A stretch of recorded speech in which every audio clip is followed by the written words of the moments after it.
So, ayun mga pre, bigyan po natin ng reaction itong live po ni Katunyeng kasi pinapalabas niya dito mga pre na hindi daw po, kumbaga ito si PBBM, pinapakansila daw, yung impeachment laban dito kay Sara Duterte. Kumbaga nakiusap si PBBM na wag nang ituloy ang impeachment.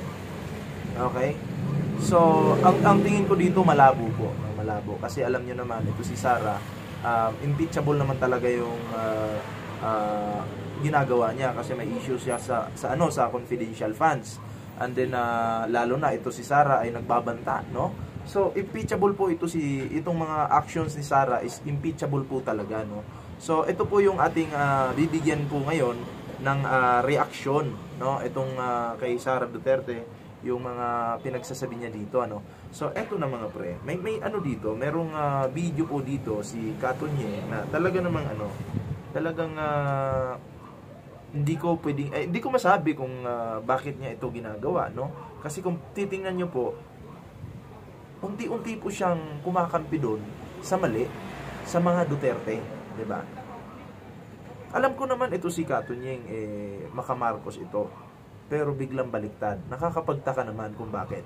So, eto ngayon, meron siyang pinakitang screenshot dito na may nakalagay na BBM, tapos si Pangulong Bongbong Marcos daw ay nakiusap na wag nang ituloy ang impeachment laban dito kay Sara Duterte. Okay? Ayon pa kay Katunyeng, hindi daw po siya nag-uutos, pero nakikiusap. So, ito po yung bigyan natin ng reaction ngayon. Makikita nyo naman po dyan sa ating thumbnail po natin, yung screenshot. Okay? Mensahe. Hindi ko alam kung si Pangulong Bongbong Marcos ba talaga yon, mensahe ba talaga yun ni Pangulong Bongbong Marcos, or gawa-gawa lang. Hindi ko po alam. Pero aalamin po natin, tingnan po natin ngayon. Okay, so panoorin po natin yung mga, pakinggan at panoorin po natin yung mga sasabihin dito ni Katunyeng. Sige, eto na po. Araw po, ako si Katunyeng po ito. Grabe ang mga nangyayari sa bansa natin, lalo na sa politika. Sabi nga natin life should go on, life will go on. Kaya lang, natidistract din naman tayo pag may mga nangyayari po, lalo na sa mga matataas na leader ng ating pamahalaan. Kaya po ako bigla ang napalive kahit may live uli tayo mamayang alas 4. Sapagkat nakatanggap tayo ng, hiramin ko ng Lakay-Deo, ang bubwit mo, Meron pong mensahe pala ang Pangulong Bongbong Marcos. Sino kaya itong, baka may mapagbintangan, pero di bali. May mensahe po ang Pangulong Bongbong Marcos sa mga leader ng Kongreso. Mga leader ng Kongreso, hindi ko na po babanggitin kung sino, dahil pag sinabing mga leader, marami po yan. Nag-message po ang Pangulong Bongbong Marcos sa mga leader ng Kongreso. Pasensya na po kung ganito yung setup natin ngayon kasi wala po tayo sa bahay. Okay, may mensahe daw ang Pangulong Bongbong Marcos sa mga leader ng Kongreso. So pakinggan po natin. Chinek ko munang mabuti, baka kasi tayo makurwente, makurwente dahil sa ngayon po gigil na gigil ang maraming mga politiko, hindi lang po politiko, pati po yung mga ibang mga NGOs gustong-gustong sampahan ng kasong impeachment si Vice President Sara Duterte. Ano po mga kababayan? Katunayan ay nabalitaan natin mismo si House Speaker Martin Romualdez kumbinsido na dapat pong sampahan ng impeachment ang pangalawang Pangulo. Hindi lang po dahil doon sa mga nangyari nitong weekend, hindi yung po may mga kinalaman pa sa confidential fund. At kung ngayon nyo pong maalala, ang Grupong Akbayan, si former Senator Trillanes, sinasabi nila na magpapile sila ng impeachment laban kay VP Sara. Pero ito po yung breaking. Ano po? Ito po yung breaking. Nakakuha po tayo ng kopya. Pinagkatiwala po sa atin ng isa sa mga nakatanggap ng mensahe galing sa Pangulong Bongbong Marcos Jr. mismo. Ano pwede ba natin ipakita? Pakita natin yung message ni Pangulong Bongbong Marcos na na-access po natin ngayon lang kay hindi ko na masabi. Hindi ko na masabi kung kanino pinadala. Ano po? Okay. Anong connect doon? Binigay sa iyo ng tao na yon, tapos hindi mo sasabihin kung sino yung nagbigay? Hindi mo sasabihin? Kasi kung iisipin po natin mga pre, binigay sa kanya, pinagkatiwala sa kanya yung screenshot para i-vlog lang din, ilabas, di ba? So ang tanong dito, sino yun?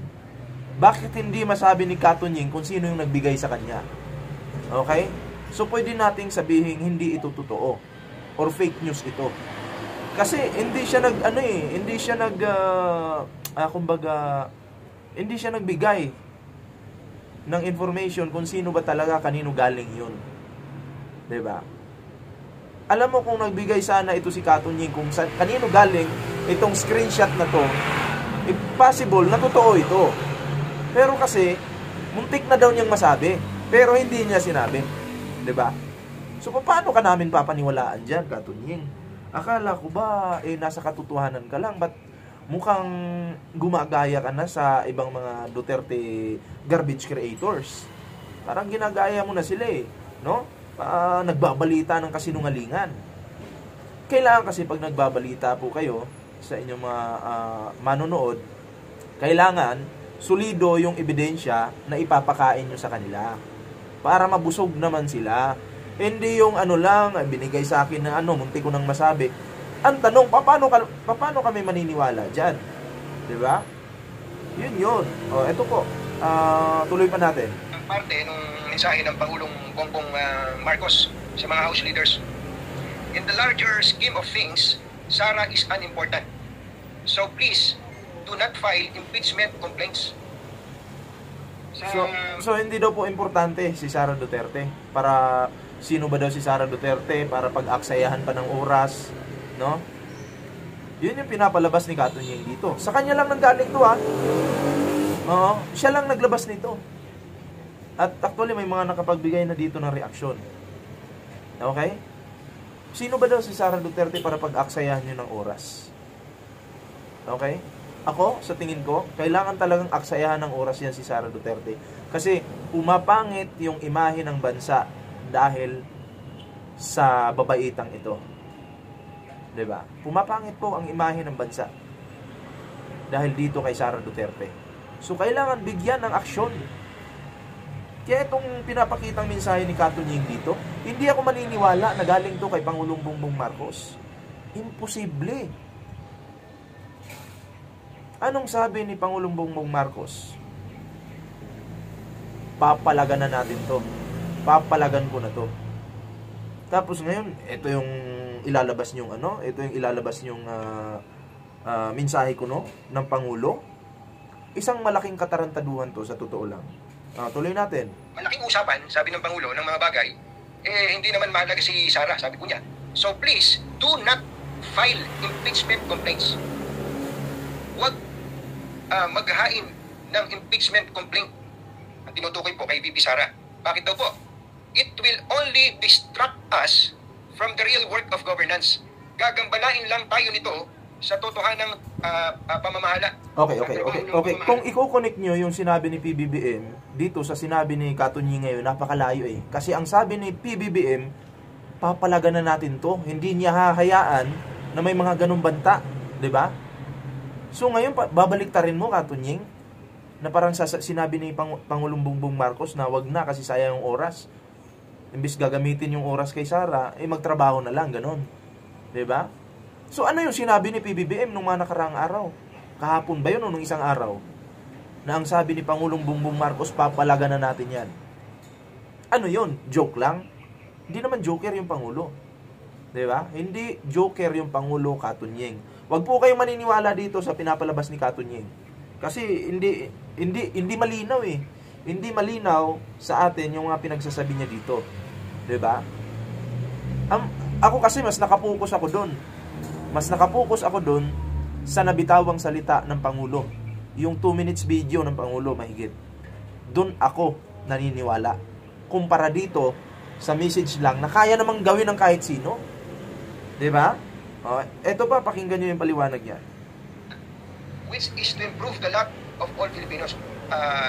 Na yun ay ang paunlarin ang mga lahat ng mga Pilipino. Sana maging malinaw itong mensaheng ito ng Pangulong Bongbong Marcos sa House leadership. Ano po, mga kababayan? Actually, ito pong mensahe ng Pangulong Bongbong Marcos na to, bagamat hindi ito nag-uutos, bagamat hindi po nag-uutos, sabi nga niya, so... malinaw. Pinapalabas niya na hindi nag-uutos. Ano yung please? Nakikiusap. Diba? So, hindi nag-uutos. Balikan natin yung video ni PBBM, papalagan na natin to. Ano yun? Ano ba talaga yung totoo? Sino ba yung nagsasabi ng totoo dito? Huwag yung sabihin si Katunying at hindi yung Pangulo. Huwag yung sabihin yung Pangulo, ay, nagjo-joke lang yun. Hindi po joker yung Pangulo. Inuulit ko po, hindi po joker yung ating mahal na Pangulo. Okay? Tuloy natin. Do not file impeachment complaints. Huwag maghain ng reklamo ng impeachment. Hindi man po ito nag-uutos, pero dapat maintindihan ito ng House leadership. Na-imagine ko po kasi, mga kababayan, ang impeachment po, ilang beses na tayo nagkaroon ng impeachment. May dalawa pong nagtagumpay na impeachment. Yung isa po ay laban kay dating Pangulong Erap Estrada, at ang isa po naman ay ang impeachment laban kay dating Chief Justice Renato Corona. Matatawa kayo kinonvict po ng Senado si Erap patay po sa second envelope na wala naman po palang laman. Hindi pala siya kinonvict. Ano ba nangyari kay Erap noon? Nagkaroon ng butuhan, nagkaroon ng butuhan doon sa second envelope. Kamukat mo, wala naman pala laman yung second envelope. So ano ibig sabihin? It is purely a political process. Kay Corona. Parang gusto mong palabasin ngayon na political process lang din nangyayari ngayon. Ganon. Kasi alam mo, Katunying, wag mo nang i-connect yung impeachment noon sa ihahaing impeachment ngayon. Kasi ngayon, malinaw yung mga ebidensya. Okay? Kung noon, ang mga ebidensya noon, hindi malinaw, wag mong i-connect sa issue ngayon. Kasi malinaw ang ebidensya ngayon, Katunying. Maraming naglalabas ang mga witness, envelopes, mga vlogger nga nababayaran eh. 'Di ba? Ikukunik mo doon sa nangyari nung nakaraan na hindi naman talaga malinaw 'yun eh. 'Di ba? Wag mong hindi pareho 'yan, 'di ba? Magkaiba, Katunying. Ang gusto ni Katunying kasi ipasok sa isipan niyo na yung impeachment na nga sa kanila noon. Wala nga yun eh, wala namang matibay na ebidensya eh, wala naman eh, folder, envelope lang yun, wala naman talagang laman eh. Parang gusto niyang sabihin ngayon ni Katunying na yung mga envelope ngayon na nilalabas dyan sa Quadcom ay wala ding laman. Yun yung gusto niyang isipin natin. Hindi man niya sinabi na ganun talaga, pero yun yung gusto niyang ipasok sa isipan nyo. Dinadala na kayo dun. Kasi kinokonek yung issue noon sa naging issue ngayon. 'Di ba? Isipin niyo po 'yan. Wala na to si Katunying. Wala na sa ayos yung mga pinagsasabi nito sa kanyang mga social media account. 'Di ba? Bias na eh. One-sided na eh. Hindi ko kontrahin natin, 'di ba? Reklamo laban kay Corona, ano naging ending? Kinonvict po siya ng impeachment. Iba yung kay Corona. Iba 'yon. Iba yung kay Corona. Iba yung ngayon, Katunying. Ha? Ibig mong sabihin, yung nangyari kay Corona noon at nangyari kay Sara ngayon, pareho lang. Ibig sabihin, inosente si Sara. Sara Duterte? Diba? Kamukat-mukat mo, sa bandang huli, yung pong mga reklamo laban sa kanya, yung mga walang patayan, namatay patuloy yung tao. Ano nangyari sa bayan natin? Na-polarize. What I'm saying is, ang impeachment talaga, mga kababayan, while it is provided for in the Constitution, para po sa mga opisyal ng pamahalaan natin, ang nangyayari po, dahil ito po isang political process, more than a legal process, ay nagkakahati-hati sa ating pong, nagre-resulta ng pagkakahati-hati ng ating bayan. Kaya ito pong ginawang ito ng Pangulo. Yun na nga eh, nagkakahati-hati kasi unang-una, bias ka na. 'Di ba? Kung sinuportahan mo lang sana yung gobyerno.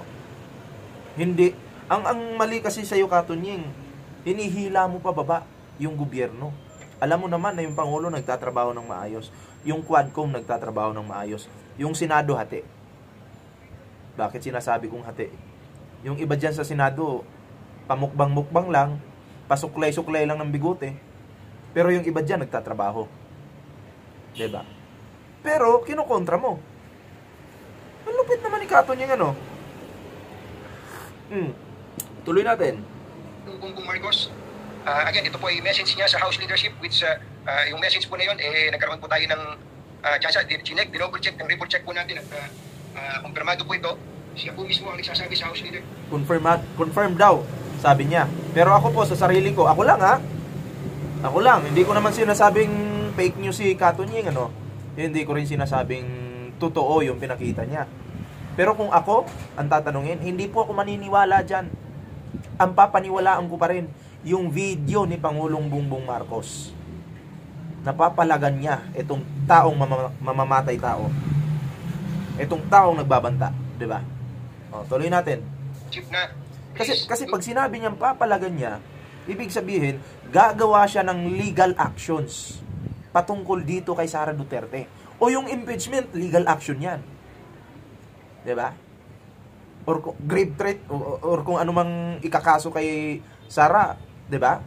At least yung Pangulo, sinabi niya, nagagawa siya, papalag siya. So pag pumalag, gagawa ng legal actions. Okay? Tuloy natin. Fight impeachment complaints. Sana po ay natanggap ito ng mabuti ng mga pinuno ng Senado, ng House of Representatives. Saka alam nyo, bukod dun sa ano bang panahon na ngayon, ilang panahon na lang matatapos na po yung current Congress. Ano ba chance ng impeachment? Ano ba? I-impeach. Kwentuhan na lang naman. Ano ba? I-impeach sa House? Para sa akin, hindi pa yata gugulong, no, yung impeachment ngayon. Siguro after election. After election, diyan na magsisimula yung impeachment. Kasi ngayon, wala na talagang oras. Kulang na talaga, sa totoo lang. 'Di ba? Yun ba? Gaano ba ka... Kaya, Sara, medyo mahaba-haba pa yung oras mo. Enjoy mo lang muna yan, okay? Pero ba ang Senado para po i-convict si Bibi Sara? So, anyway, that's it. That's our breaking news for... So, yun lang yung video ni Katunying, Ako, hindi ko naman, inuulit ko po, hindi ko naman sinasabing fake news siya. Okay? Hindi ko rin sinasabing legit yon. Pero kung ako yung tatanungin, hindi po ako maniniwala doon. 'Di ba? Hindi po ako basta-basta mapapaniwala ng ganyan lang. Oo. So, good luck sa iyo, Katunying. At least alam na namin na balimbing ka pala. Wala ka rin paninindigan no? Pwede dyan ka na, 'di ba? Dyan ka na sa mga dutae. Huwag kang mamamangka sa dalawang ilog, delikado, 'di ba? Akala ko ito si Katunying may paninindigan, wala din pala. Anyway, mga pre, yun lang muna yung ating video ngayon. At salamat sa share po natin ang ating video na to, okay? At syempre sa mga bago nating subscriber, maraming salamat po. At pasensya na, ganito yung setup natin ngayon kasi wala po tayo sa bahay ngayon, okay? Andito po tayo sa ibang lugar, okay? So, yun lang guys, ingat, bye-bye, and God bless.